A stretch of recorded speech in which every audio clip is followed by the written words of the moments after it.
ગુનેગારો સાવધાન, ધંધુકામાં માથાભારે તત્વોના સામ્રાજ્ય પર ગરજુ સરકારનો બુલડોઝર, બીજી બાજુ આકાશમાંથી વરસશે અગનગોળા, રાજ્યમાં તાપમાન પહોંચશે 47 ડિગ્રીને પાર, લગ્નના માંડવે મચી ગઈ કિકિયારીઓ, દાહોદમાં 400થી વધુ લોકો જમીન પર ઢળી પડ્યા, જૂનાગઢ યાર્ડમાં ખેડૂતો માટે આવ્યા ખુશીના સમાચાર અને મસાલાના ભાવમાં આવ્યો તોતિંગ ઉછાળો.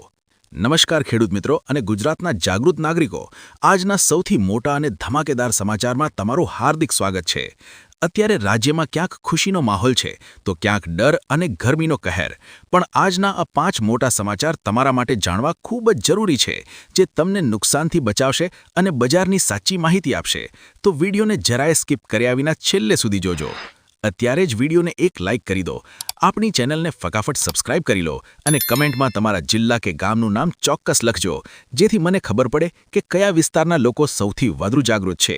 ચાલો જરાય સમય બગાડ્યા વિના શરૂ કરીએ આજના સૌથી મોટા અને ચોંકાવનારા સમાચાર. જે લોકો કાયદાને પોતાના ખિસ્સામાં સમજતા હતા, આજે એમના ગેરકાયદે સામ્રાજ્ય પર સરકારનો બુલડોઝર ફરી વળ્યો છે. ધંધુકામાં મચી ગયો છે ભારે ફફડાટ. ધંધુકામાં ધર્મેશ ગમારાની ચકચારભરી હત્યા બાદ આખા પંથકમાં લોકોનો રોષ ભભૂકી ઉઠ્યો હતો. હવે આ રોષને જોતા વહીવટીતંત્ર ભયંકર એક્શન મોડમાં આવી ગયું છે. હત્યાકાંડ સાથે જોડાયેલા અને ગુનાહિત ઇતિહાસ ધરાવતા માથાભારે તત્વોને સરકારે સીધો પરચો બતાવી દીધો છે. ધંધુકાથી રાણપુર 4 રસ્તા પરના 14 ગેરકાયદે શેડ અને ખાટકીવાડમાં 5 મકાનોને જમીન દોસ્ત કરી દેવાયા છે. એટલું જ નહીં, મવતવાડામાં ગૌવંશના આરોપી મુન્ના મસ્તાનનું આખું પાકું મકાન બુલડોઝર ફેરવીને તોડી પડાયું છે. અગાઉના કિશન ભરવાડ કેસના આરોપીઓ શબ્બીર અને ઇમ્તિયાઝના ઘરેથી ગેરકાયદે વીજ કનેક્શન પણ કાપી નાખવામાં આવ્યા છે. કોઈ ગુનેગાર માથું ન ઉચકે તે માટે ડીવાયએસપી અને એસડીએમની કડક નજર હેઠળ આખું ધંધુકા અત્યારે પોલીસ છાવણીમાં ફેરવાઈ ગયું છે. સરકારનો મેસેજ સાફ છે, ગુનો કરશો તો બુલડોઝર ફરશે જ. માથાભારે તત્વોનો તો ખાત્મો થઈ રહ્યો છે, પણ હવે આકાશમાંથી જે અગ્નિ વરસવાની છે તે તમારા ઊભા પાકને રાખ કરી શકે છે. ખેડૂત મિત્રો સાવધાન થઈ જજો. હવામાન વિભાગે ગુજરાતના ખેડૂતો અને સામાન્ય જનતા માટે લાલ બત્તી સમાન લેટેસ્ટ આગાહી કરી છે. આગામી દિવસોમાં આખું રાજ્ય ભઠ્ઠીની જેમ શેકાવાનું છે. 26 એપ્રિલ સુધીમાં તાપમાનનો પારો 45થી 47 ડિગ્રી સુધી પહોંચી જવાની પૂરેપૂરી શક્યતા છે. આ ભીષણ હીટવેવ અને પશ્ચિમથી આવતા સૂકા પવનોની સૌથી ખરાબ અસર આપણા ખેડૂતોના ઉનાળુ પાક અને શાકભાજી પર પડવાની છે. અતિશય ગરમીને કારણે જમીન ફાટી જશે અને પાક કરમાઈ જશે. મારી ખેડૂત ભાઈઓને 2 હાથ જોડીને વિનંતી છે કે પાકને બચાવવા માટે સિંચાઈનું પૂરતું આયોજન અત્યારથી જ કરી લેજો. બપોરના કાળજાળ તાપમાં પિયત કરવાનું ટાળજો અને પાકને જરૂર પૂરતું પાણી આપતા રહેજો, નહીંતર મોઢે આવેલો કોળિયો છીનવાઈ જશે.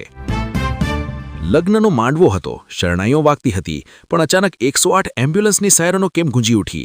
આ સમાચાર દરેક ગુજરાતીએ જોવા જેવા છે. દાહોદના અભલોડ ગામમાંથી હચમચાવી નાખે તેવા સમાચાર આવ્યા છે. ગામમાં લગ્નનો ખુશીનો માહોલ હતો. 1000 લોકો જમણવાર માણી રહ્યા હતા, પણ ભોજન લીધાની ગણતરીની મિનિટોમાં જ 400થી વધુ મહેમાનો અચાનક પેટ પકડીને જમીન પર ઢળી પડ્યા. ભયંકર ફૂડ પોઈઝનિંગ થતાં આખું ગામ જાણે હોસ્પિટલ બની ગયું. તાત્કાલિક 50 લોકોને ઝાયડસ અને 150ને ખાનગી હોસ્પિટલમાં દાખલ કરવા પડ્યા, જ્યારે બીજા 200 લોકોની ગામમાં જ મેડિકલ કેમ્પ લગાવીને સારવાર ચાલી રહી છે. આ મોતનો સામાન શું હતો ખબર છે? શંકાની સોય મેન્યુમાં પીરસાયેલા કેરીના રસ અને પનીરના શાક પર છે. મારી તમને સૌને ખાસ અને કડક સલાહ છે. અત્યારે કાળજાળ ગરમી પડે છે. લગ્ન પ્રસંગોમાં ખુલ્લો કે વાસી ખોરાક, દૂધ માવાની મીઠાઈઓ કે શંકાસ્પદ કેરીનો રસ ખાવાનું બિલકુલ ટાળજો. સહેજ પણ ઉબકા કે ચક્કર આવે તો લીંબુ શરબત પીને ઘરે બેસી રહેવાને બદલે સીધા ડોક્ટર પાસે દોડજો. તમારી એક નાની બેદરકારી જીવલેણ સાબિત થઈ શકે છે. ગરમી અને બીમારી ભલે રડાવે, પણ બજારના આ સમાચાર સાંભળીને ખેડૂતોના ચહેરા પર ચોક્કસ સ્માઇલ આવી જશે. સૌથી પહેલા વાત કરીએ ફળોના રાજા કેરીની. જૂનાગઢ માર્કેટિંગ યાર્ડમાં અત્યારે કેસર કેરીની બમ્પર આવક શરૂ થઈ ગઈ છે. રોજના 5000થી 10000 જેટલા કેરીના બોક્સ યાર્ડમાં ઠલવાઈ રહ્યા છે. શરૂઆતમાં જે ભાવ આસમાને હતા તે હવે સહેજ ઘટીને 800થી 1000 રૂપિયાની આસપાસ સ્થિર થયા છે. પણ સારી વાત એ છે કે ગયા વર્ષ કરતાં આ વર્ષે કેરીનો પાક જોરદાર છે અને સિઝન પણ લાંબી ચાલશે. સારો પાક અને સામે યોગ્ય ભાવ મળી રહેતા કેરી પકવતા ખેડૂતોમાં ભારે આનંદ છવાયો છે. કેરીમાં તો ખેડૂતો ખુશ જ છે, પણ જેમણે મસાલાનું વાવેતર કર્યું છે એમની તો જાણે લોટરી લાગી ગઈ છે. મિત્રો, આ વર્ષે ખરાબ વાતાવરણને લીધે મરચાં અને હળદર જેવા મસાલાના પાકના ઉત્પાદનમાં મોટો ઘટાડો થયો હતો. ખેડૂતો ટેન્શનમાં હતા, પણ હવે બજારમાં માલની અછત ઊભી થતાં મસાલાના ભાવમાં 80થી 100% તોતિંગ ઉછાળો આવ્યો છે. આ સીધો ફાયદો ખેડૂતોના ખિસ્સામાં જઈ રહ્યો છે. ઉત્પાદન ભલે ઓછું થયું, પણ બમણા ભાવ મળવાથી ખેડૂતોની આર્થિક નુકસાની સરભર થઈ ગઈ છે. મહેસાણાના જોટાણા સહિતના યાર્ડમાં અત્યારે ગ્રાહકો મસાલા લેવા પડાપડી કરી રહ્યા છે. એટલે જો તમારી પાસે માલ પડ્યો હોય તો અત્યારે બજારમાં સારામાં સારો ભાવ મળી રહ્યો છે. તો મારા વહાલા મિત્રો, આ હતા આજના 5 સૌથી મોટા અને અગત્યના સમાચાર. સરકારની કડક કાર્યવાહીથી લઈને ગરમીની ચેતવણી અને બજારના ભાવ સુધી આપણે બધી વાત કરી. હવે મારો તમને એક સવાલ છે. ધંધુકામાં ગુનેગારોના ઘર પર બુલડોઝર ફેરવવાની સરકારની આ કાર્યવાહી તમને કેવી લાગી? શું આખા ગુજરાતમાં આવા માથાભારે તત્વો સામે આવું જ એક્શન લેવાવું જોઈએ? તમારો જવાબ કમેન્ટમાં હા કે નામાં ચોક્કસ લખજો. હું તમારી દરેક કમેન્ટની રાહ જોઉં છું. જો તમને આ માહિતી અને અમારો અંદાજ પસંદ આવ્યો હોય તો અત્યારે જ વિડીયોને એક લાઇક કરી દો. તમારા વોટ્સએપ ગ્રુપમાં બધા મિત્રો અને સગા સંબંધીઓને આ વિડીયો શેર કરજો, જેથી તેઓ ગરમી અને ફૂડ પોઈઝનિંગથી સાવચેત રહી શકે.